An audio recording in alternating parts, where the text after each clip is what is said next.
उनकी। अस्सलाम वालेकुम पाकिस्तान, आप देख रहे हैं स्पोर्ट्स बज़ में। हूं हसन लियाकत। आज के प्रोग्राम में हम डिस्कस करेंगे चैंपियंस ट्रॉफी के हवाले से, जिस हवाले से बहुत सारे बयान आए हैं चेयरमैन पीसीबी मोहसिन नकवी के, जिन्होंने कल कराची स्टेडियम में गए, वुमेंस का मैच देखा। मैच के ऊपर तो बड़े अफसरदा थे, लेकिन चैंपियंस ट्रॉफी के हवाले से सहाफ़ियों के सवालात के जवाब में उन्होंने बहुत सारी बातें की। उस हवाले से डिस्कस करेंगे। फिर आयरलैंड सीरीज़ और इंग्लैंड सीरीज़ के लिए कल स्क्वाड अनाउंस होगा। तकरीबन 11:15 बजे का टाइम दिया गया है। मेरे ख्याल 12 बजे तक तो वो अनाउंस हो जाएगा। लेकिन वर्ल्ड कप का जो स्क्वाड है उसकी डेट आज आखिरी थी, वो अभी तक अनाउंस नहीं हुआ, और शायद वो कहीं ना कहीं आईसीसी के पास तो पहुंचा होगा, लेकिन पाकिस्तान क्रिकेट बोर्ड रिलेक्टेंट है। क्यों रिलेक्टेंट है, क्या कुछ वजूहात हैं, इस हवाले से भी बात करेंगे। और फिर आखिर में इस प्रोग्राम में हम ज़रूर बात करेंगे जो वनडे सीरीज़ के बाद T20 सीरीज़ में भी पाकिस्तान वुमेंस टीम को शिकस्त हुई, और ये पहली दफ़ा हुआ कि पाकिस्तान वुमेंस टीम 3 लगातार मैचेस अपने ही घर में हारी है, और वेस्ट इंडीज़ के हाथों कल का जो मैच था वो इस तरह का मैच था कि पाकिस्तान एक लम्हे ऐसा लग रहा था कि बड़ी बासानी जीतेगा, लेकिन फिर पाकिस्तान वुमेंस ने भी वही काम किया जो कि पाकिस्तान मेंस टीम करती है। फिर हम इस प्रोग्राम में आगे जाके आज स्टैटिकली बात करेंगे, स्टैट्स सामने रखेंगे शादाब खान के, मोहम्मद आमिर के, इमाद वसीम के और आज़म खान के, जो कि हालिया CPL में उनकी परफॉर्मेंसेज हैं। और शादाब खान के हवाले से भी जो हम बहुत ज़्यादा कंसर्न शो करते हैं कि बाबर आजम उनको छुपा रहे हैं या फिर वो खुद छुप रहे हैं। मेरा ख्याल है कि वो भी एक बैकलैश चल रहा है शादाब खान के माइंड में, जो कि 50 ओवर वर्ल्ड कप गया, और इसकी वजह से वो बॉलिंग से थोड़ा सा दूर रहे। लेकिन जो उनके T20 की बॉलिंग फिगर्स हैं वो बड़े ही हौसला अफजा हैं। इस हवाले से बात करेंगे। आज हमारे साथ सीनियर स्पोर्ट्स जर्नलिस्ट जनाब अब्दुल गफ्फार साहब मौजूद है। गफ्फार भाई, सबसे पहले आपको खुशामदीद कहते हैं, थैंक यू वेरी मच। सबसे पहले आज अगर चैंपियंस ट्रॉफी की बात कर ली जाए तो चैंपियंस ट्रॉफी आपको पता है कि एक बहुत बड़ा इवेंट है। पाकिस्तान को एक बड़ा ब्रेक थ्रू मिला काफ़ी अरसे बाद, लेकिन इसके ऊपर फिर एक प्रोपेगेंडा इंडिया में तो ये जारी है कि पाकिस्तान में इंडिया की टीम नहीं आएगी, लेकिन जो चेयरमैन पीसीबी हैं वो बरमला अंदाज में कह रहे हैं कि 8 की 8 टीमें पाकिस्तान में आएंगी। इवन वो इंडिया का नाम भी नहीं ले रहे। जब उनसे जर्नलिस्टों ने सवाल किया तो उन्होंने कहा कि 8 की 8 टीम्स पाकिस्तान आएंगी। इस हवाले से आप क्या समझते हैं कि क्या टीम इंडिया वाकई पाकिस्तान आएगी? बहुत शुक्रिया हसनैन, और आपको और तमाम देखने लोगों को सबसे पहले अस्सलाम वालेकुम। और देखिए, चैंपियंस ट्रॉफी बिल्कुल बहुत लैंडमार्क पाकिस्तान के लिए अचीवमेंट थी। जिस जमाने में ये बोर्ड को अवार्ड हुआ 96 के बाद, पाकिस्तान एक बहुत बड़ा इवेंट होस्ट करने जा रहा है। और देखें, हम सबको पता है हसनैन कि ये आईसीसी का इवेंट है और उनका फ्लैगशिप इवेंट है, और फिर ये होस्टेड बाय पाकिस्तान है।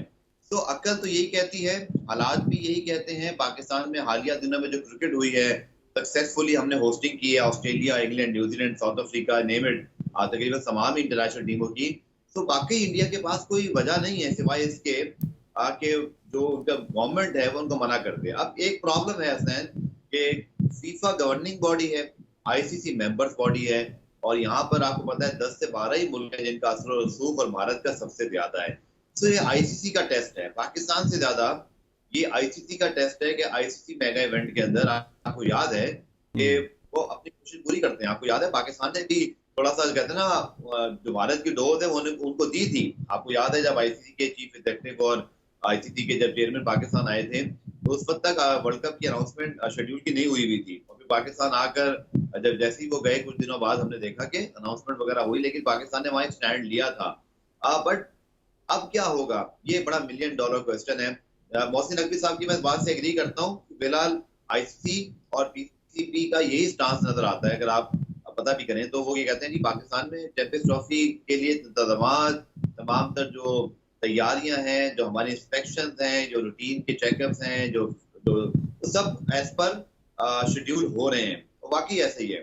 देखिए, भारत को भी बात पता है हसन। मैं एक बुनियाद पर जरूर ये कह सकता हूँ, शायद थोड़ी अनपॉपुलर ओपिनियन होगी, मुझे ऐसे लगता है कि आपको पता है कि भारत बिल्कुल बायलैटरल सीरीज नहीं खेलता पाकिस्तान से, लेकिन जब आईसीसी इवेंट आता है उनकी गवर्नमेंट ना सिर्फ इजाजत देती है, बल्कि भारत और पाकिस्तान का ना सिर्फ मैच होता है, उनका जो मीडिया है, उनका जो ब्रॉडकास्टर है, उनका जो सोशल मीडिया है, वो हमसे ज्यादा जो है ना, लिटरली मैं कह रहा हूँ कि वो क्रेजी हुए होते हैं, क्योंकि पैसा इन्वॉल्व है, हाइप इन्वॉल्व है। तो ये चीज मुझे ना थोड़ा सा ना इंडिकेट करती है कि कहीं ना कहीं वे आउट निकालने की कोशिश जरूर की जाएगी। आप देखें कि भारत की गवर्नमेंट अनाउंस नहीं कर रही कि वो नहीं आएंगे, उनके मिनिस्टर वगैरह जरूर कह रहे हैं, लेकिन आपको पता है भी इलेक्शन हो रहे हैं, कुछ दिनों बाद नई गवर्नमेंट पोर्टफोलियो भी चेंज होते हैं। तो मुझे ऐसे लगता है कि इस मामले को ना बड़ा आखिर तक लेके जाया जाएगा, बहुत आखिर तक ये बात जाएगी, और फिर हालात और वाकयात को देखकर भारत जो है फैसला करेगा। बट पता नहीं, मुझे एक उम्मीद सी है कि ये आईसीसी का इवेंट है, 7 मुल्क पाकिस्तान आ रहे हैं, 8वां मुल्क ना आए, ये लॉजिक समझ नहीं आती है। आना पड़ेगा, मुझे लगता है उनको, चाहे अब इसके लिए मेरा भी ये ख्याल है कि वे आउट बहुत मुश्किल है, बट मेरे ख्याल में आप भी एग्री करेंगे कि आईसीसी इवेंट को इग्नोर करना आसान नहीं है। गफ़ार साहब, आपने जो एक नुक्ता उठाया ना, वो बहुत इंपॉर्टेंट है कि पैसा इन्वॉल्व है, और ये पैसा सबसे ज़्यादा इंडिया का इन्वॉल्व है। आपको पता है कि सबसे जो बड़े ब्रॉडकास्टर्स हैं वो इंडिया में मौजूद हैं। पाकिस्तान इंडिया का मैच रखा जाता है। इवन जब से पाकिस्तान इंडिया की बायलैटरल सीरीज़ नहीं हो रही, तो पाकिस्तान इंडिया को एक कमज़ोर ग्रुप में रखा जाता है कि बार बार पाकिस्तान इंडिया टकराए, बार बार वो पैसे कमाएं। सो कहीं ना कहीं पाकिस्तान क्रिकेट बोर्ड को भी अपनी वैल्यू को समझना होगा कि हमारी भी वैल्यू है। अगर पाकिस्तान इंडिया के मैच में से पाकिस्तान को निकाल दिया जाए तो इंडिया वो पैसे नहीं कमा सकता, लॉस उनको भी होगा। तो एक प्रिंसिपल स्टांस हमारा भी होना चाहिए कि 2023 का वर्ल्ड कप हमने जाके इंडिया में खेला है, अब 2025 की चैंपियंस ट्रॉफी वो पाकिस्तान में आके खेले, डेट्स इट। बिल्कुल। और 2023 में देखिए, पाकिस्तान ने चाहे थोड़ा ताखीर से सही जाने का फैसला किया और बड़ा सक्सेसफुली पाकिस्तान की होस्टिंग इंडिया ने भी की, बड़ी फ्लॉलेस थी, बल्कि इस्तकबाल हुए, पाकिस्तान के हक में नारे लगे, आपको पता है। तो पाकिस्तान ने अपने हिस्से का काम करके बॉल इंडिया के कोर्ट में डाल दी है। ये सबसे स्मार्ट चीज पाकिस्तान ने की। और ये भी हसनैन हमें याद रखना है कि शायद मुझे याद आ रहा है 2 और आईसीसी इवेंट 2031 से, या शायद 3, वो भारत में है। तो भारत को भी सोचना पड़ेगा कि आज अगर वो पाकिस्तान के लिए कोई प्रॉब्लम क्रिएट करते हैं पॉलिटिकल हैसियत में, देखिए 2 बातें हैं। खुदा ना खास्ता, या चले पाकिस्तान की बात नहीं करते, एक एग्जांपल दे देता हूँ। XYZ मुल्क में अगर आईसीसी इवेंट हो रहा है और खुदा ना खास्ता वहां पे सिक्योरिटी के कोई इश्यूज होते हैं, और आईसीसी का वफ्द, ये आईसीसी का वफ्द ऐसे नहीं आता, लोगों को समझना पड़ेगा। इवन जो भारत में हमारे दोस्त देख रहे हैं, वो आईसीसी का वफ्द इसलिए नहीं आता कि उन्होंने यहाँ आकर देखना है कि पाकिस्तान क्रिकेट बोर्ड काम सही कर रहा है नहीं कर रहा, वो तो उन्होंने करना ही है। एक्चुअली वो इसलिए आता है कि इवेंट ही उन्हीं का है, ये इवेंट आईसीसी का है, पाकिस्तान होस्ट कर रहा है, तो पाकिस्तान आईसीसी की कोऑर्डिनेशन होगी। तो ये बड़ा इंटरेस्टिंग पॉइंट है कि भारत को भी ये याद रखना है कि अगले 2 आईसीसी इवेंट, शायद एक खुद होस्ट कर रहे हैं, एक बांग्लादेश के साथ, ऐसा मुझे याद आ रहा है, वो उन्होंने 2031 तक मजीद उनके पास 2 से 3 इवेंट हैं। आज अगर वो ये कह देते हैं हमारी गवर्नमेंट ने हमें आने नहीं दिया और हम नहीं आएंगे और हाइब्रिड मॉडल खेलें, कल को उनको यही जो है ना वो डोज पाकिस्तान भी देगा और फिर आईसीसी या कोई कुछ नहीं कर सकेगा। सो आई थिंक भारत को बड़ा सोच समझ के फैसला करना पड़ेगा। इसलिए मैं कह रहा हूँ कि बहुत सारे लोग ये सोच जरूर रहे हैं कि भारत पाकिस्तान नहीं आएगा, क्योंकि इससे पहले नहीं आया। तो मेरा भाई, इससे पहले तो आईसीसी इवेंट भी पाकिस्तान को नहीं मिला। 2008 का एशिया कप हुआ था, मेरा पहला इवेंट था, मुझे इसलिए भी याद है, कराची में मैंने वो होस्ट मतलब वो किया था। तुम्हारे बड़े बड़े स्टार भारत के आए थे, पाकिस्तान फाइनल में नहीं पहुंच सका था, लेकिन बहुत बड़ा मेला था। 2008 का एशिया कप एक बहुत बड़ा इवेंट था, इंटायरली कराची में हुआ था और मेरा फर्स्ट इवेंट था, तो मुझे इसलिए भी बहुत अच्छी तरह याद है। तो आईसीसी इवेंट तो पहली मर्तबा पाकिस्तान को मिला है। सब जो होगा वो पहली मर्तबा होगा, तो पहली मर्तबा चीज ठीक भी तो हो सकती है ना। हाँ, ये जरूर है कि भारत में इस वक्त इंतखाबात हो रहे हैं, वो भी खामोश है। पाकिस्तान आईसीसी ने तय कर लिया है कि वो बिला वजह इश्तिहार नहीं दिलाएंगे मामले पर, कि बात आगे चलती रहे। सो आई थिंक अच्छी उम्मीद रखनी चाहिए। अच्छा गफ्फार साहब, आपने 2008 का जिक्र किया और आपको मेरे हिसाब से अब 1 दहाई से ज़्यादा हो चुका है स्पोर्ट्स जर्नलिज्म में। क्या आप समझते हैं कि जिस तरह हमारे, क्योंकि चैंपियंस ट्रॉफी है तो ग्राउंड्स को भी अपडेट तो करना ही है, तो 7 मई को बिड आ रही है, 7 मई के बाद आपके पास काम करने के लिए 4 से 5 महीने होंगे प्रैक्टिकली स्पीकिंग। तो क्या कराची का स्टेडियम, लाहौर का स्टेडियम और रावलपिंडी का स्टेडियम उस मयार का हो सकता है जिस मयार का स्टेडियम हमने 2023 में इंडिया में देखे थे? नहीं, बिल्कुल नहीं हसनैन, हमने तो कुछ किया ही नहीं यार, सीधी सी बात है। अब क्या करेंगे आप? जैसे मोहसिन नकवी साहब की एक बात मुझे अच्छी लगती है कि जो बोलते हैं वो दबंग बोलते हैं और सच बोलते हैं। उन्होंने कहा देखिए हम बहुत लेट हो गए हैं, उन्होंने खुद बोला, बट हम क्या कर सकते हैं। देखें, ये स्टेडियम उस तरह की शेप में तो है हसनैन कि आप आराम से आईसीसी के मैचेस करा सकते हो, इंटरनेशनल मैचेस करा सकते हो। व्यू ऊपर से ऑलमोस्ट एक जैसा बन ही जाता है, लेकिन आप और मैं जो कि मैचेस कवर करने जाते हैं, लोग देखने जाते हैं, तो हमें बहुत मेहनत करने की, लेकिन बेसिक चीजें तो चले हम कर ही सकते हैं। जैसे लाहौर के मुतालिक सुना जा रहा है कि वहां 3 से 4 स्टैंड्स को डबल किया जाएगा, पिंडी में सीट्स लग जाएंगी, कराची में वो शादी वाली कुर्सी हट के वहां भी सीट लग जाएंगी, थोड़ी फैसिलिटीज हम बढ़ा देंगे। ये हम जरूर कर सकते हैं, लेकिन पहली बात है हसनैन, अब ये स्टेडियम बने थे 70s में 80s में, इनका क्या मुकाबला आजकल के जदीद दौर के स्टेडियम से। अब आपको करना ये है कि बजाय इसके कि आप स्टेडियम के अंदर रेनोवेशन करें, जैसे पेशावर में ऑलमोस्ट अरबाब न्याज गिर के बना है और बहुत अच्छा बन गया है, बहुत खूबसूरत स्टेडियम बना है। आप भी जाएंगे, अगर आपने शायद देखा भी होगा, अगर आप गए हैं तो कितना खूबसूरत लगता है, बिल्कुल फुटबॉल की तर्ज का वो एक कलरिंग किस्म का डबल स्टैंड वाला स्टेडियम है। आई थिंक वी नीड 1 और 2 न्यू स्टेडियम। आपको ना कराची में और इसी तरह आपका जो बेबी लाहौर। के आप पिंडी के स्टेडियम को गिरा कर थोड़ा सा बनाने की कोशिश करें। आपको कुछ नया करना पड़ेगा। एक पुरानी बिल्डिंग में क्या कुछ बनाएंगे आप? ठीक, पुरानी बिल्डिंग में क्या कुछ बनाएंगे? अब्दुल गफ्फार हमारे साथ मौजूद हैं यहाँ पर। एक शॉर्ट सी कमर्शियल ब्रेक का ब्रेक लेंगे और वापस आएंगे तो आयरलैंड सीरीज़ के हवाले से बात करेंगे और कुछ ऐसे प्लेयर्स के हवाले से बात करेंगे जिनके ऊपर पूरे पाकिस्तान की नज़रें हैं। Stay with us. Welcome back to show. और अब स्ट्रेट अवे हम आयरलैंड सीरीज़ के हवाले से बात करेंगे। गफ़ार साहब, ये बताइएगा कि आयरलैंड सीरीज़ जो है और इंग्लैंड की सीरीज़ बड़ी अहमियत का हामिल है और इसी की जो स्क्वाड है उसी स्क्वाड को आप वर्ल्ड कप में भी देखेंगे, लेकिन अभी तक ना पाकिस्तान की जानिब से वर्ल्ड कप का स्क्वाड आया और आयरलैंड का तो चले कल आ जाएगा। तो क्या समझते हैं कोई ज़्यादा मेजर चेंजेस होंगी या उसी तरह का स्क्वाड हमें देखने को मिलेगा जिस तरह का न्यूजीलैंड के खिलाफ देखने को मिला था? देखिए मेरे ख्याल में एक आध कोई जो तब्दीली है वो इंजरी की वजह से हो जाएगी। जैसे कि आपको पता है आजम खान, हारिस रऊफ, मोहम्मद रिजवान, इरफान खान नियाज़ी तमाम ये 4 प्लेयर अनफिट हो गए थे। इनमें से जो अभी तक फिटनेस रिपोर्ट्स की कम से मेरे पास लाद नहीं है, लेकिन ये जरूर सुना कि हारिस रऊफ ने बॉलिंग शुरू नहीं की लेकिन वो प्रैक्टिस कर रहे हैं। रिजवान के हवाले से बाबर ने कहा था। तो आई थिंक कोई बहुत ज्यादा हमारे पास ना चॉइसेस हैं और ना हमने कोई बहुत ज्यादा जो है वो अब तब्दीलियां कर सकते हैं वर्ल्ड कप से पहले। अब तो आपको इन्हीं प्लेयर से बैंक करना पड़ेगा। देखें, एक चीज जरूर मैं कहूंगा यहाँ पे हसनैन कि वेस्ट इंडीज और यूएसए की कंडीशंस पाकिस्तान और भारत दोनों को सूट करती है, बिकॉज यहाँ पर स्पिनर्स का डोमिनेंस होगा। यहाँ बहुत ज्यादा हाई स्कोरिंग मैचेस नहीं होंगे। इवन भारत की नेशनल टीम में अब भी ये बहस होती है जो हमारे यहाँ होती है कि शायद वहां पर भी जो है ना वो स्ट्राइक रेट और दीगर बातों का डिस्कशन हो रहा है, लेकिन आईपीएल बिल्कुल डिफरेंट क्लास लेकिन हो रही है। Sorry to cut you Ghaffar साहब, बहुत सारे एनालिस्ट ये भी कहते हैं कि वहां पे स्पिन कंडीशंस होंगी और बाबर और विराट के लिए बड़ा मुश्किल है वहां पे हर मैच में परफॉर्म करना। नहीं, मेरा नहीं ख्याल। उसकी वजह ये है कि अगर दोनों की आप अगर एवरेजेस देखो तो आउट जरूर होते हैं स्पिनर से, लेकिन एवरेजेस बहुत हाई हैं और वो जरूर है कि इनकी स्ट्रेंथ फास्ट बॉलिंग इतनी ज्यादा है कि वो उनसे आउट नहीं होते। आउट तो उन्होंने होना ही है। वो सिर्फ अगर आप इनके T20 की एवरेजेस देख लें 50s की 40s की, ये तो मतलब आज सिवाय 2-3 प्लेयर्स के अलावा किसी की है ही नहीं। 25, 30, 40 वाली एवरेजेस होती है। ये जरूर है कि 160, 170, 180 में ना इनके ऊपर प्रेशर नहीं होता। स्ट्राइक रेट का वो जो चांसेस लेने होते हैं या ये स्पिनर्स को भी खेल सकते हैं। बड़ी डिफरेंट कंडीशंस में वर्ल्ड कप हो रहा है और आप देखिएगा कि बहुत सारी टीमों जिनको हम बड़ा हॉट फेवरेट समझ रहे हैं, जैसे south Africa is one of my favourite team, because उनके पास जो इस पर टैलेंट है बैटिंग का और जो उनकी फास्ट बॉलिंग और फिर उनके पास स्पिनर्स हैं। I think most complete team, but conditions में कैसा खेलेंगे, स्लो कंडीशंस में। ये हमने भारत में भी देखा, फंस गए थे। इसी तरह इंग्लैंड का तो बेड़ा गर्क हो गया, आपको पता है वर्ल्ड कप के अंदर वो तो पूरी तरह क्लैप्स कर गए। या वहां भी ऐसी कंडीशंस होंगी। मतलब ये सारा होगा कि कंडीशंस के ऊपर और उसके बाद जो टीम कॉम्बिनेशन है, टीम कितना जेल होती है, इवेंट कैसे खेलती है, वहां पे जाके डिसाइड होगा। देखिए मेरे ख्याल में यूएस का थोड़ा सा मैं एग्री करूंगा। अगर मेरे साथ मिर्जा इकबाल भाई साहब मौजूद थे और उससे पहले मैं बासित भाई का भी इंटरव्यू कर रहा था कि थोड़ा सा यूएस की कंडीशंस ना सरप्राइज भी हो सकती है, क्योंकि हाँ कहीं हाँ।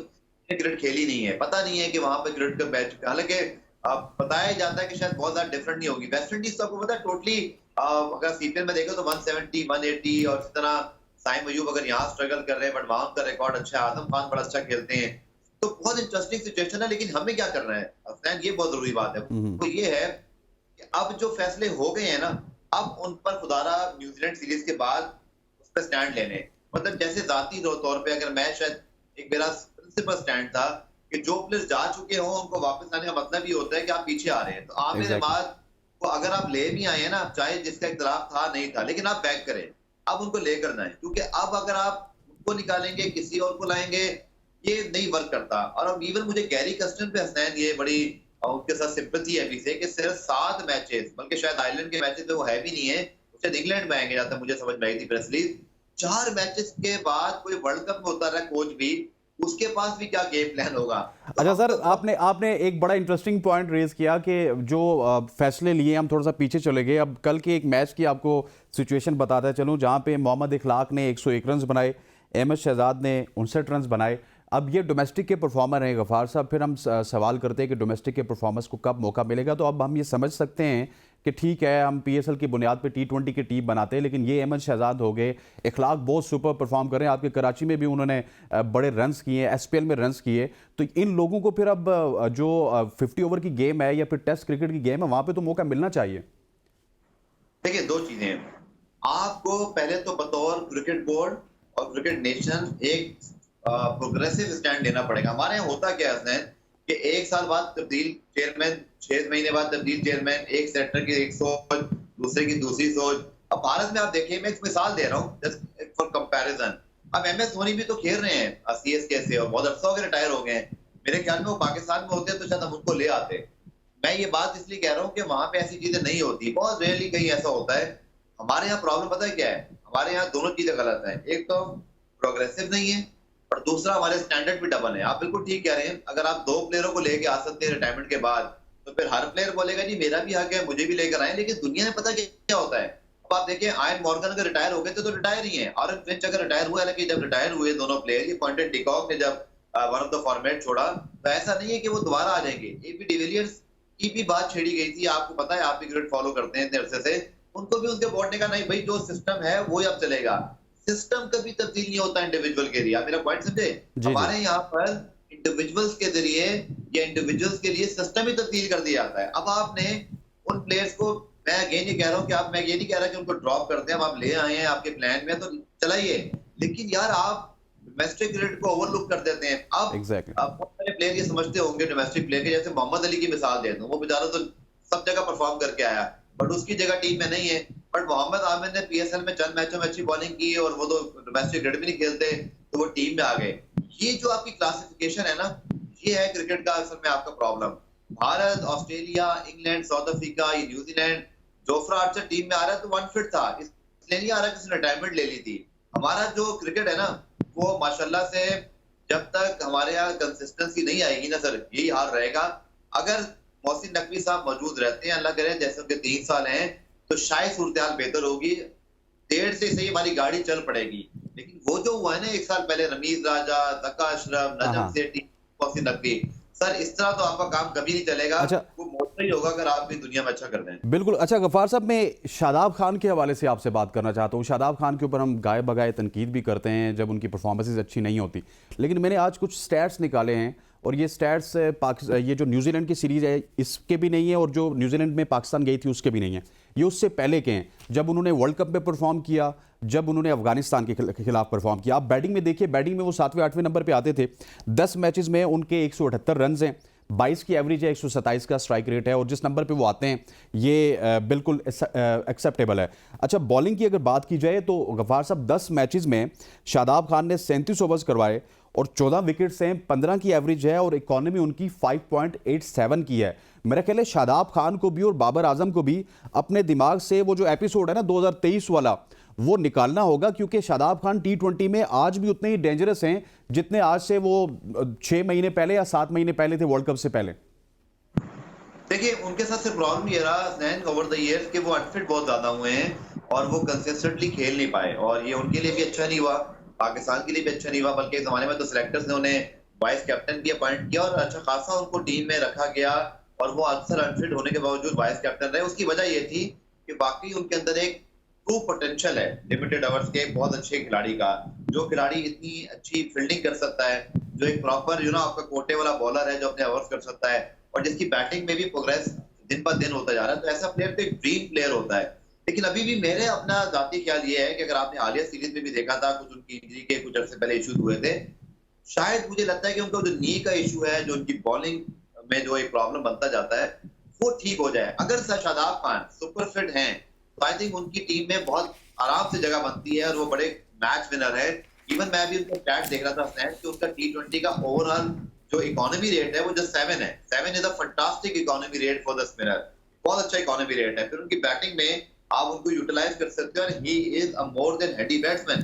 तो इसकी कोई वजह ही नहीं है कि उनकी टीम में जगह पे सवाल नहीं है। बस एक चीज है स्नैन कि वो कंसिस्टेंटली खेल जाए। उनकी जो इंजरी का इशू है वो कहीं ना कहीं आ जाता है, जिसकी वजह से फिर वो या तो अंडर परफॉर्म हो जाते हैं बेचारे, उनसे उस तरह की बॉलिंग होती नहीं, क्योंकि बॉलिंग में जोर लगता है, आपको स्पिनर के लिए बहुत जोर लगाना पड़ता है और आपकी पूरी बॉडी का मोशन उसमें रिक्वायर्ड होता है। अगर एक इंजरी आपका पार्ट निकल कैरी कर रहा है तो आपकी। लेकिन ये मुझे गफ्फार साहब बताइएगा शॉर्टली कि ये डर जो है ये शादाब खान के जहन में है या बाबर आजम के जहन में है, क्योंकि बहुत ज्यादा उनको अब छुपाया जा रहा है वर्ल्ड कप के बाद। मेरा नहीं ख्याल बाबर आजम पे, तो बल्कि ये हमेशा इल्जाम लगता रहा है या इस पे तनकीद होती रही या लोग उनको समझाते भी रहे हैं बहुत सारे कि आप कुछ प्लेयर्स को ना बहुत ज्यादा बैक करते हैं, जैसे शादाब को, नवाज को, आपको याद होगा, इसी तरह साइम अयूब को लेकर आए, मोहम्मद रिजवान को, हारिस रऊफ को उन्होंने अपनी कैप्टनसी में। तो मेरा तो ये ख्याल है कि मुझे तो नहीं लगता कि शादाब खान कभी भी डाउटफुल होते हैं। जब भी हमारा स्क्वाड बनता है, आप और मैं जब खबरें स्क्वाड से पहले निकाल रहे होते हैं, तो हमें तो कभी डाउट ही नहीं होता कि शादाब नहीं होंगे। बट मैं ये जरूर कहूंगा कि शादाब जितना यूटिलिटी प्लेयर है, अब उसको ना मैचेस जितवाने चाहिए बॉलिंग से ज्यादा, बिल्कुल ताकि ऐसे ही। उस है। अब आप ठीक। देखिए ना, भारत में जडेजा जा रहे हैं, अक्षर पटेल जा रहे हैं, या उनके पास बाकी जो ऑप्शन है वेस्ट इंडीज के लिए, आप उनकी एक्सपेक्टेशंस क्या रखते हैं, और शादाब खान से भी आप क्या उसी एक्सपेक्टेशन पे मेरा ख्याल है शादाब खान को पूरा उतरना चाहिए। ठीक, बहुत बहुत शुक्रिया। गफ्फार भाई हमारे साथ मौजूद थे। आप सुन रहे थे senior sports journalist Abdul Ghaffar sahab के तजर्बे। पूरे हमने चैंपियंस ट्रॉफी के ऊपर भी बात की, शादाब खान के हवाले से भी बात की, और बहुत सारे और भी इशूज़ थे जिनके ऊपर उन्होंने सैर हासिल गुफ्तगू की। ख़वातीन-ओ-ज़ात, आज के प्रोग्राम से इतना ही। मुझे मेरी पूरी प्रोडक्शन टीम के साथ इजाज़त दीजिए। अल्लाह हाफ़िज़।